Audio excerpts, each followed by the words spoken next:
전 남편과 저는 의약제품 회사에서 사내 커플로 만나 결혼을 했습니다. 아버님이 돌아가신 지는 오래됐고 남편이 할어머니와 산다는 것은 이미 알고 있었습니다. 남편한테는 누나 한 명이 있는데 결혼은 했다는데 상견례 자리에서 못 본 남편의 누나가 결혼식에서도 보이지 않았다는 거 빼고는 그 어떠한 의심도 안 될 행복한 결혼이었습니다. 연애할 때부터 남편은 누나 얘기를 꺼내기만 하면 안색이 안 좋아지거나 말을 돌려서 저는 남매 관계가 별로 좋진 않은 것 같아서 대수롭지 않게 생각했었거든요. 처음부터 어머니를 모시고 같이 살 생각을 갖고 있었고 결혼하자마자 남편 집에 들어가 살았습니다.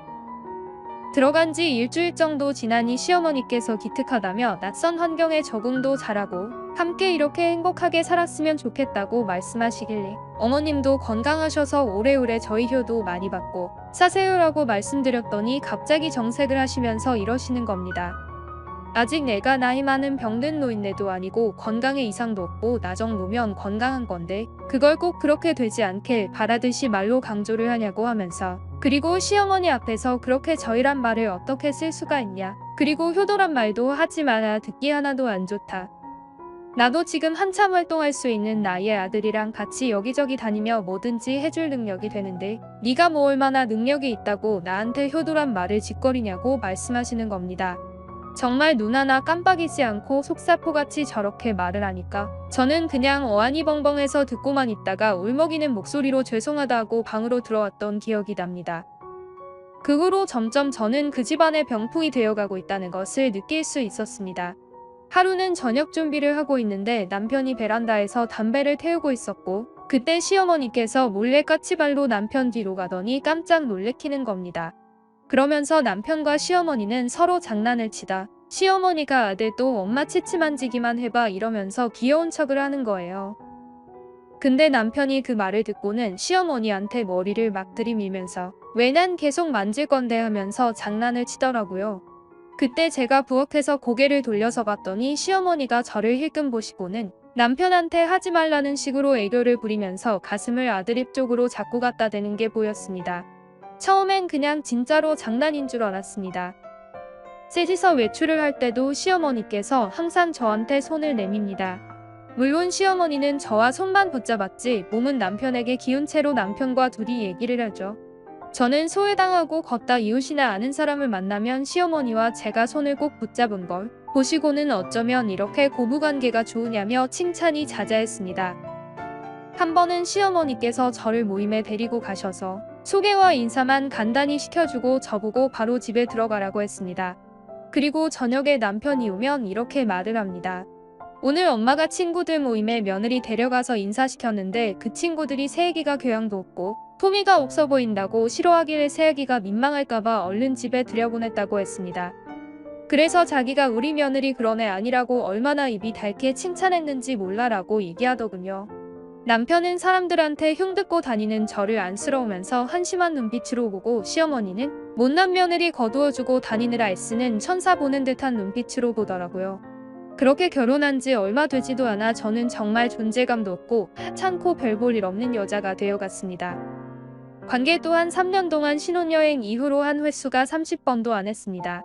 그 적은 횟수마저도 신혼여행을 제외하면 관계 중 시어머니한테 전화가 오거나 자꾸 사소한 이유가 생겨 제대로 되지도 않았습니다. 임신 소식도 전혀 없었는데도 불구하고 이상하게도 남편과 시어머니는 임신에 대해 단 한 번도 언급조차 하지 않았습니다. 남편과 시어머니의 부적절한 관계를 알게 된 건 여름날 밤이었습니다. 어느 날 잠결에 남편이 베란다에서 통화하는 소리를 들었고 통화 내용은 입에 담기도 정말 음란했죠. 그건 소위 말하는 폰행동이었습니다. 남편의 목소리에 화가 나기는커녕 남편의 잠자리조차 만족시켜주지 못하는 제가 미칠 듯이 싫더라고요. 밤새 몰래 울다가 아침에 남편이 세수하러 간 사이 남편의 핸드폰 통화 내역을 봤습니다. 그런데 새벽에 통화한 사람은 엄마라 저장된 번호뿐이었습니다. 주변 사람이 불편할 정도로 심하게 애틋한 관계인 줄은 알았지만 이렇게 직접적으로 성적인 교감까지 하는 아들과 엄마 사이일 줄은 꿈에도 생각하지 못했습니다. 그 다음날 마침 친구분과 놀러 나가신다며 목욕을 하시는 어머님 몰래 다시 확인을 하기 위해 어머님 핸드폰도 몰래 훔쳐보았습니다. 그리고 어머님 핸드폰에서 발견한 스케줄 날짜를 확인하고 그날 밤만 기다렸습니다. 역시나 그 새벽 시간대 남편과 통화했었고 핸드폰을 확인했습니다. 저는 송장처럼 움직이지도 않고 눈을 감은 채 정신은 말짱한 채로 깨어 있었습니다. 예상대로 대화가 끊긴 지 한참 만에 남편은 살며시 밖에 나가더니 방문 닫는 소리도 안 나게끔 미리 방문고리를 돌려놓고 닫는 치밀함까지 보였습니다. 나가고 시어머니 방문이 열리고 닫는 소리가 들려서 제 방문을 열어보니 방문 잠그는 소리까지 확실히 들리더군요.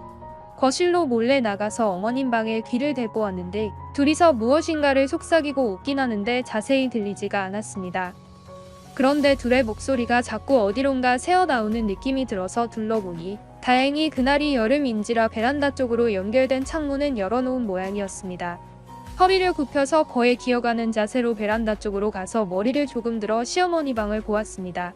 그 둘의 관계에 내가 잘못 끼어들었구나, 잘못 낚였구나 하는 생각이 들 뿐이었습니다.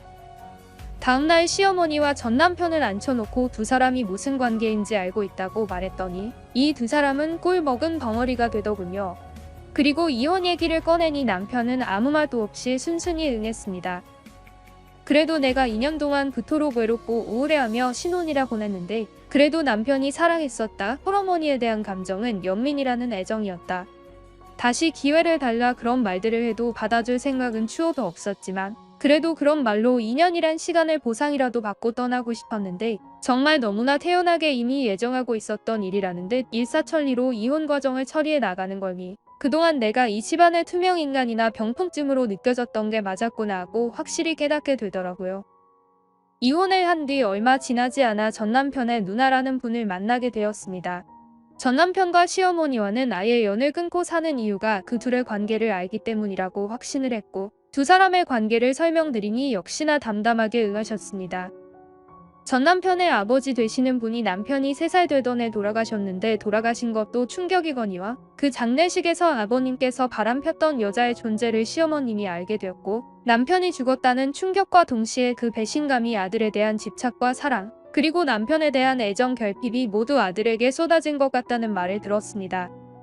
이혼하고 시간이 지나니 저도 평범한 가정에 대한 생각이 가끔씩 간절해져서 들어오는 선자리를 마다하지 않고 있습니다. 하지만 부모님이 두 분 다 계시거나 아니면 두 분 다 없으면 없었지 홀어머니만 모시고 있는 남자는 어쩔 수 없이 거부하게 됩니다. 이제는 좋은 남자를 만나서 행복해지려고 노력하는 중이에요.